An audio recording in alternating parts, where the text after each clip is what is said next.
सैनिक भाइयों, जो अपना डिफेंस का जो chief of the army staff नए बने हैं, जो पुराना जनरल साहब ने नए साहब के लिए टेक ओवर दिए है पूरा, जो जनरल साहब ने क्या बता रहे, एक बार हम लोग उनका बातों में सुनेंगे।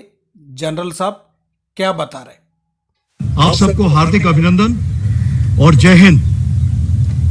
मेरे लिए यह अत्यंत गर्व और सम्मान का अवसर है कि मुझे भारतीय थल सेना का नेतृत्व करने का सौभाग्य प्राप्त हुआ है। भारतीय सेना की गौरवशाली परंपरा हमारे सैनिकों के बलिदान और योगदान की बुनियाद पर आधारित है। इस अवसर पर मैं उन वीर सैनिकों को श्रद्धांजलि अर्पित करता हूं जिनके कर्तव्य पथ पर अपने प्राणों की आहुति दी है। आज वैश्विक समीकरण बदल रहे हैं, वर्तमान दौर की लड़ाइयां नया रूप ले रही हैं और हमें न केवल इस दिशा में अग्रसर रहने की जरूरत है, बल्कि सैनिकों के अत्याधुनिक हथियारों और टेक्नोलॉजी से लैस कर युद्ध पद्धति और रणनीतियों को बेहतर करने की भी आवश्यकता है। आज भारतीय थल सेना आधुनिकीकरण के पथ पर अग्रसर है। इस दिशा में आत्मनिर्भरता को पूर्णतः हासिल करने के लिए भारत सेना हमेशा तैयार है। इसके लिए इंडिजिनस इनिशिएटिव्स को प्रोत्साहित करेगी और ज्यादा से ज्यादा स्वदेशी वॉर सिस्टम्स और इक्विपमेंट को शामिल करेगी।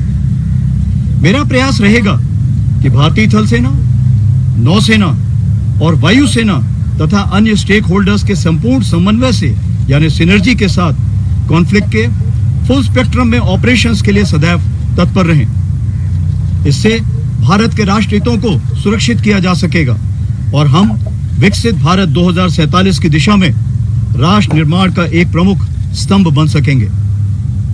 सेना के सभी रैंक्स और डिफेंस सिविलियंस के हितों और कल्याण का ध्यान रखना मेरी प्राथमिकता रहेगी। पूर्व सैनिक, वीर नारी और उनके परिवार के प्रति मेरी जिम्मेदारी एक पवित्र प्रतिबद्धता है और मैं अपने इस विस्तारित परिवार को पूर्ण समर्थन और सहायता का आश्वासन देता हूं। मुझे सौंपे गए इस उत्तरदायित्व के प्रति मैं पूरी तरह से सचेत हूं और मैं देश और भारतीय नागरिकों को विश्वास दिलाता हूं कि भारतीय सेना हर चुनौती का सामना करने के लिए पूर्णतः सक्षम और तैयार है। जय हिंद। सैनिक भाइयों, जो सेना में बदलाव लेकर आना बहुत जरूरी है। क्यों बोलने से पहले चल रहा था वो अलग था, लेकिन अभी चल रहे वो भी अलग है। दोनों को बहुत डिफरेंस है। उसी के वजह से अभी सेना में बदलाव लाना बहुत ज़रूरी है। और एक बात है, जो पेंशनर से है उनका बारे में कुछ ना कुछ उनको फ़ायदा दिलाना बहुत ज़रूरी है। जो डिसेबिलिटी पेंशनर्स हो, फैमिली पेंशनर्स हो, जो सर्विस पेंशनर हो, इनके लिए पेंशन में बहुत प्रॉब्लम चल रहे। इनका जल्दी से जल्दी दूर होने का कुछ ना कुछ फैसला लेकर आना बहुत ज़रूरी है।